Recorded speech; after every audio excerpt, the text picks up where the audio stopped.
और जब बुरा कार्य करने के लिए आगे चलते हैं और परमात्मा में स्क्रॉल करते हैं तो फिर हम रुक जाते हैं। ज़िंदगी में यही फैसला करना है, जिस काम के करने में भय, लज्जा और शंका उत्पन्न हो उस काम को छोड़ दो। बिल्कुल ठीक है ना जी।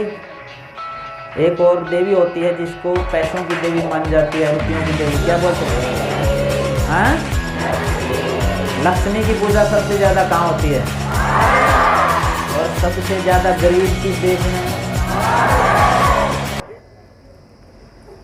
मैं आप लोगों से छोटी छोटी बातें पूछता हूँ। झूठ बोलना अच्छा है या बुरा है?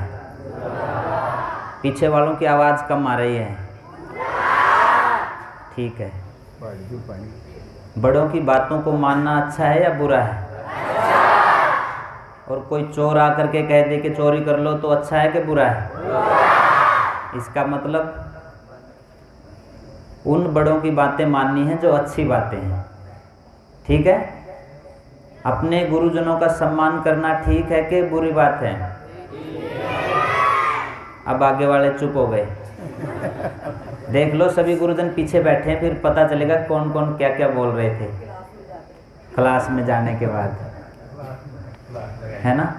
चलो, अपने माँ और पिताजी की सेवा करना अच्छी बात है कि बुरी बात है? कौन कौन करते हैं? चलो मैं दूसरा प्रश्न पूछता हूँ। बहुत अच्छे बच्चे, एक बार अपने लिए तालियां बजाओ सभी बच्चे।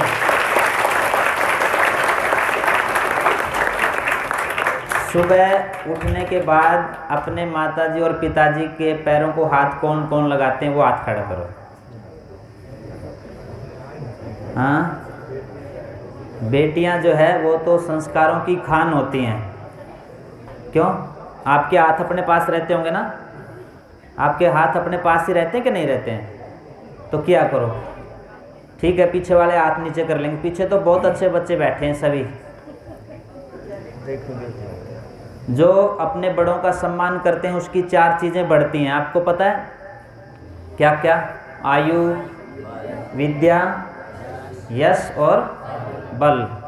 तो जो अपनी आयु बढ़ाना चाहते हैं, विद्या बढ़ाना चाहते हैं, यश और बल बढ़ाना चाहते हैं, वो अपने बड़ों का सम्मान करना शुरू कर दें।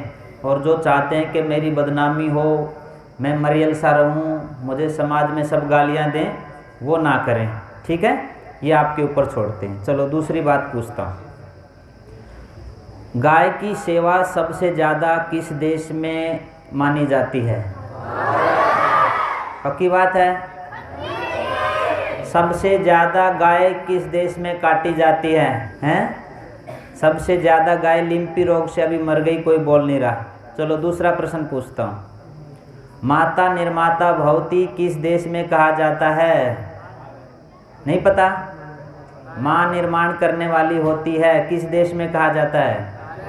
भारत में। और माँ के पेट में बेटियाँ किस देश में मारी जाती हैं? भारत में। पाकिस्तान में तो 5-5 लड़कियां एक एक परिवार में। ठीक है, पाकिस्तान में कोई लड़कियों को नहीं मारता। पाकिस्तान तो चलो मैं दूसरी बात पूछता हूँ। मेरी इसकी आवाज़ थोड़ी सी बढ़ा दो आप, वैसी आ रही है आवाज़। सरस्वती की पूजा सबसे ज़्यादा किस देश में होती है? और सबसे ज़्यादा अंगूठा टेक और अनपढ़ किस देश में है? ये भी पाकिस्तान में है। भारत में है। चलो, धर्म कर्म की बात सबसे ज़्यादा किस देश में होती है? और सबसे ज़्यादा धर्म के नाम पर लोग कहाँ मारे जाते हैं? कहीं तो गड़बड़ है। ठीक है ना जी। एक और देवी होती है जिसको पैसों की देवी मानी जाती है, रुपयों की देवी, क्या बोलते हैं? हाँ, लक्ष्मी की पूजा सबसे ज़्यादा कहाँ होती है? और सबसे ज़्यादा गरीब किस देश में है? भारत में 10% लोगों के पास 90% रुपया पैसा इकट्ठा हो रखा है, और जो 90% लोग हैं उनके पास केवल 10% पैसा है। जो बच्चे मोटरसाइकिल पे आते हैं ना, अपने आप को ये मत मानना कि तुम बहुत बड़े अमीर हो। अमीर तो वो हैं जिनकी 39 मंजिला बिल्डिंग है और एक आदमी रहता है। ठीक है ना? तो आपको लगा ना कहीं विरोधाभास है। हम लोग सरस्वती की पूजा करें तो सबसे ज़्यादा अनपढ़ भी यहाँ हैं, जबकि सबसे ज़्यादा विद्वान यहाँ होने चाहिए थे। लक्ष्मी की पूजा हम करें और लक्ष्मी मंडराती है अमेरिका पे, यूरोप के देशों में, पैसा वहाँ सब चला गया। इसका मतलब कहीं ना कहीं पूजा पद्धति में अंतर है। हम उस माँ की पूजा नहीं करते जिस माँ ने हमें जन्म दिया। हम उस माँ की शिक्षा की बात नहीं करते जिस माँ ने हमारा निर्माण करना है। अभी सुनील जी एक गीत बोल रहे थे और उन्होंने कहा कि नारियों को पढ़ने का अधिकार नहीं था। सिर्फ नारियों को नहीं, जब देश गुलाम था उस समय पर यह बात प्रचलित कर दी कुछ लोगों ने और तथाकथित विद्वानों ने कि नारी को और शूद्र को पढ़ने का अधिकार नहीं है। तब महर्षि दयानंद सरस्वती ने प्रमाण देकर के उन तथाकथित विद्वानों को ये समझाने का प्रयास किया कि यथेमाम वाचम कल्याणी माँ वदानी जनेभ्य, इस वेद के पवित्र मंत्र को, वाणी को बोलने का, सुनने का अधिकार सभी को है, चाहे वो नारी है, चाहे वो किसी कुल में पैदा हुआ है। और उन्होंने इस बात को शायद इसलिए कहा था कि माता निर्माता भवती, हम कहते हैं माँ निर्माण करने वाली होती है, माँ बच्चे का सबसे पहला गुरु होती है। और आप अंदाज़ा लगा सकते हैं, यदि आपके विद्यालय में आपके पीएन को प्रिंसिपल बना करके पढ़ाने की जिम्मेदारी दे दी जाए तो क्या रिजल्ट अच्छे आएंगे? क्या आपके विद्यालय के बच्चे चंबा और चंबा के बाद हिमाचल को टॉप कर पाएंगे? वो तभी कर पाएंगे जब आपके अध्यापक जिन्होंने आपको शिक्षा देनी है और जिन जिन विषयों की शिक्षा देनी है वो उसमें पारंगत पहले स्वयं होंगे और फिर वो आपका निर्माण करने में सक्षम और सफल हो सकेंगे। ये विडंबना थी उस समय देश में। तब महर्षि दयानंद सरस्वती ने इन बहनों की, महिलाओं की वकालत करते हुए कहा था कि इनको भी वेद पढ़ने का अधिकार है। और वो इसलिए है क्योंकि जब बच्चा पैदा होता है और उसके बाद 5 वर्ष तक माँ के पास प्रशिक्षण प्राप्त करता है, फिर उसके बाद पिता जो है समाज के संबंधों के बारे में सिखाता है और 8, 10 और 12 साल का विद्यार्थी गुरुकुल में चला जाता है जहाँ पर आचार्य उसको शिक्षा देता है और राष्ट्र के लिए समर्पित करने की बात करता है। गुरुकुल में पढ़ने वाले विद्यार्थी या आपकी तरह से दयानंद मठ या ऐसी संस्थाओं में पढ़ने वाले विद्यार्थियों में और दूसरे विद्यार्थियों में थोड़ा सा अंतर होता है। उस अंतर को यदि मैं समझाने की बात कहूँ तो कहीं ना कहीं आपके कार्यक्रमों में कोई विद्वान शामिल होते रहते हैं, सन्यासी शामिल होते रहते हैं या उपदेशक शामिल होते रहते हैं।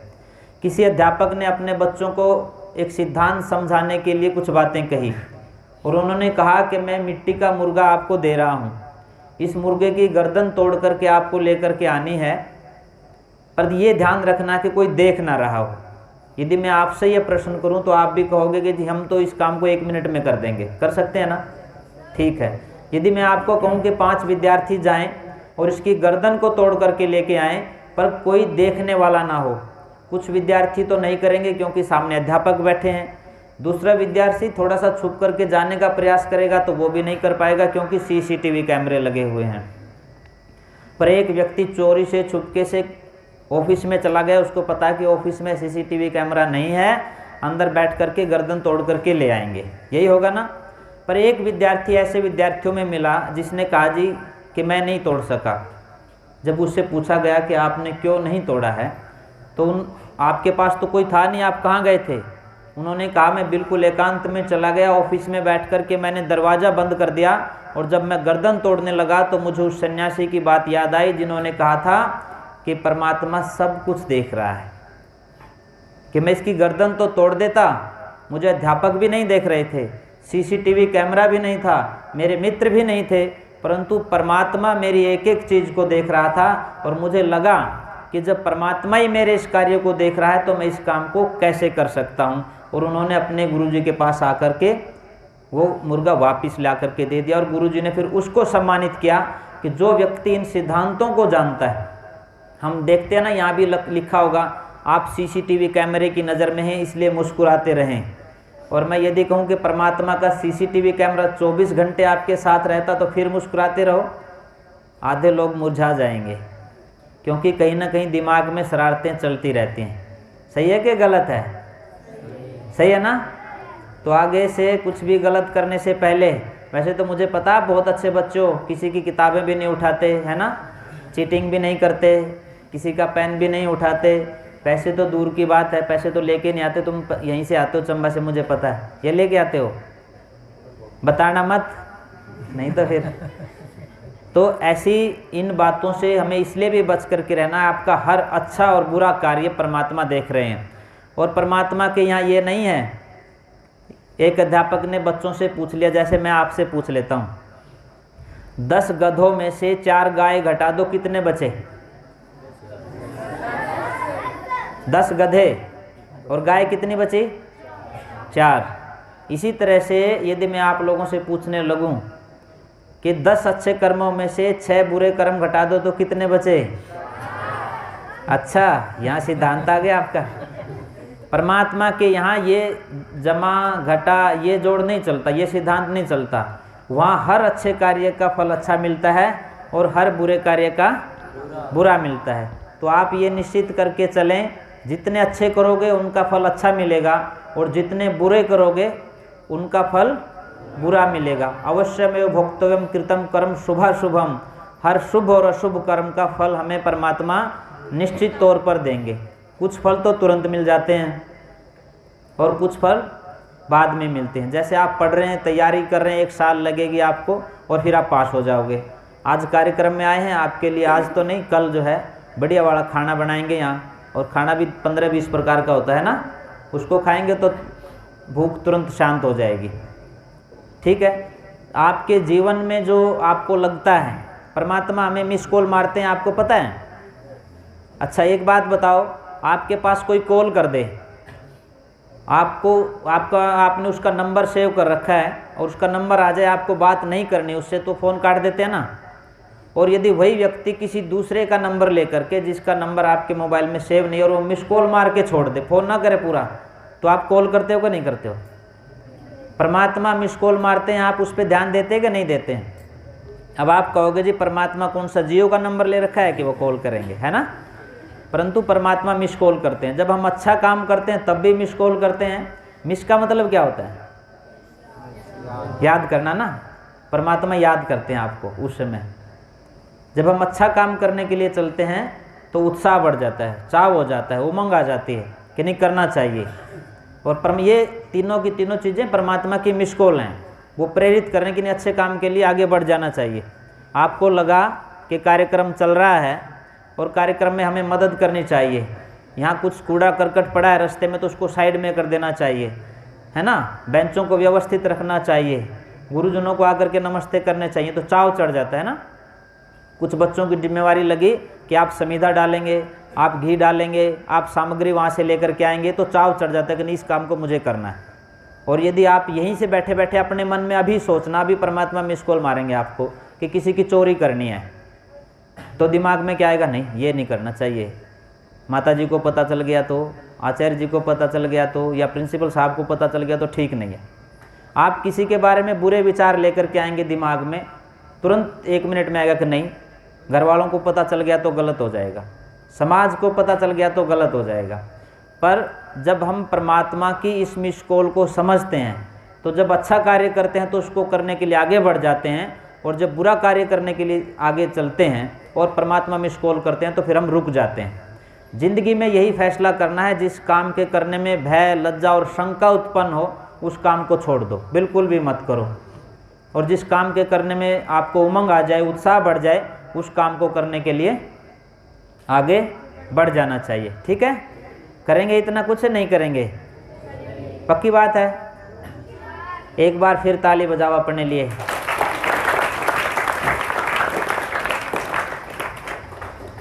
अच्छा बच्चा बनने के लिए सच बोलना चाहिए कि झूठ बोलना चाहिए? अच्छा बच्चा बनने के लिए पढ़ना चाहिए कि नहीं पढ़ना चाहिए? अच्छा बच्चा बनने के लिए मांस खाना चाहिए कि ठीक ठाक रोटी खानी चाहिए? देख लेना कौन कौन ठीक बोल रहे हैं। अभी कुछ गड़बड़ है छोटी मोटी? नहीं, बहुत अच्छे बच्चे हैं दयान मठ चंबा के, कोई भी बच्चा मांसाहार नहीं करता। ये बहुत खुशी की बात है, इससे बच कर के रहना है, क्योंकि हम प्राणी मात्र के कल्याण की बात करते हैं। आर्य समाज का जो 6ठा नियम है, संसार का उपकार करना, इस समाज का मुख्य उद्देश्य है, अर्थात शारीरिक, आत्मिक और सामाजिक उन्नति करना। जब हम एक उद्देश्य लेकर के चलते हैं तो उसी के अनुरूप कार्यों को आगे बढ़ाते हैं। हमारे सामने लक्ष्य क्या है, उद्देश्य क्या है, उसी के अनुरूप तैयारी करते हैं। यदि आपके सामने लक्ष्य है कि संसार का उपकार करना है तो ये नहीं हो सकता कि आप किसी जीव की हत्या करें।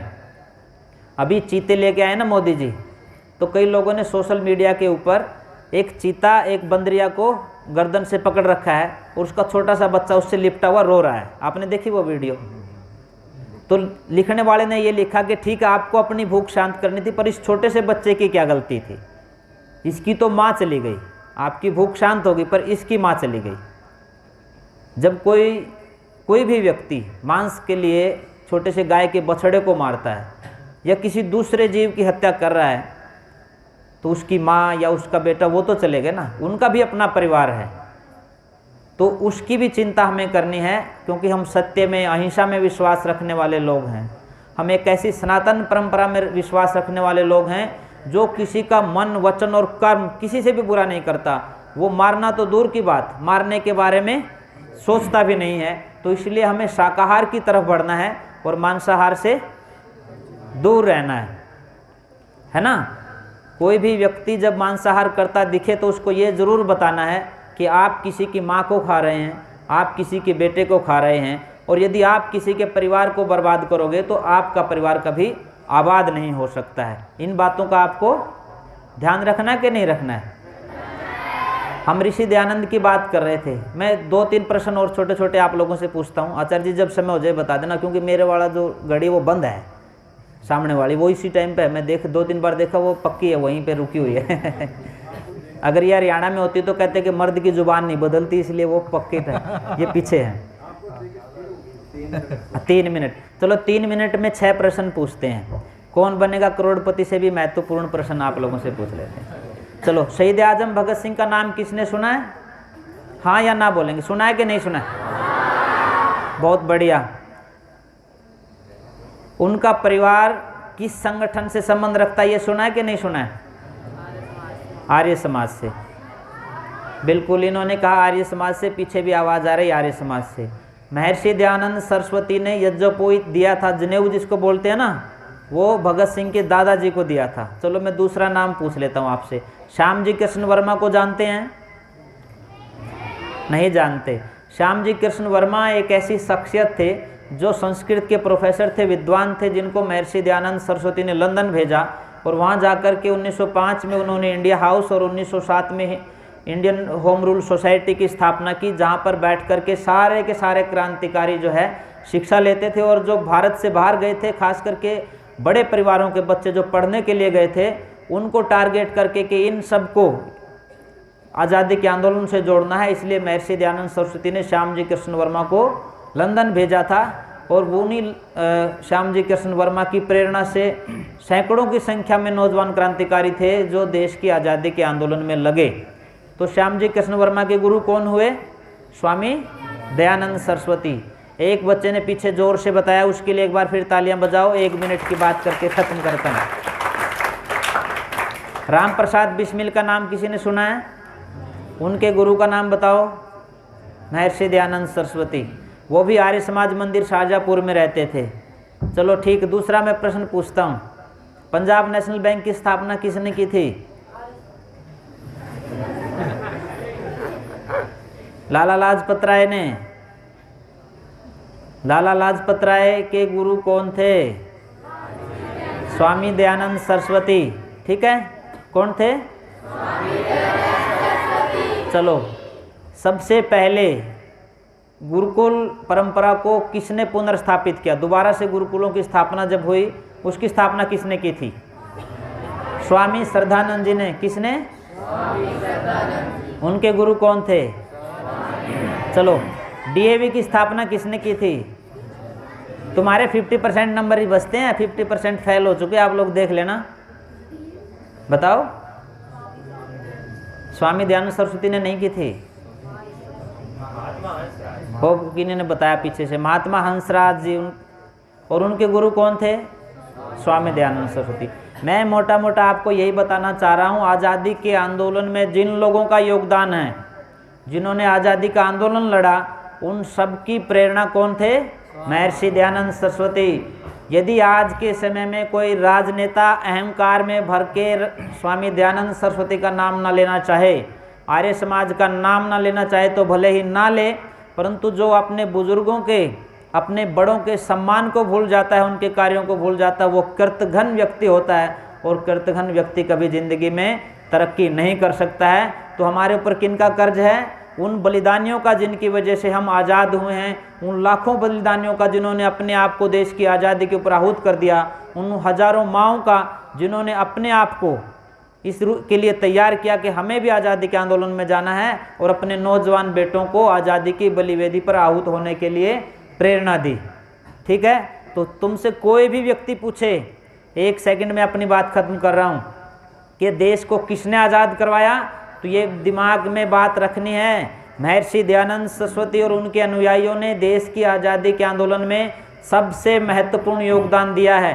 देश की आज़ादी के आंदोलन में चाहे किसी ने जय के नारे भी लगाए हों, वो भी हमारे लिए सम्माननीय है। हम किसी की तुलना नहीं करते कि गांधी जी का रोल कम है या शहीद आजम भगत सिंह जी का कम है, नहीं।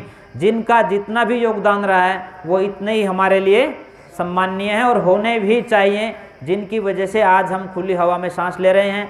मैं इस अवसर पर बोला, आप सब ने मुझे बोलने का अवसर दिया, इसके लिए मैं आप सबका आभार प्रकट करता हूं। आपका ये विद्यालय इसी प्रकार से तरक्की उन्नति करता रहे और स्वामी सुमेधानंद जी के कार्य को आगे बढ़ाता रहे। बहुत बहुत धन्यवाद।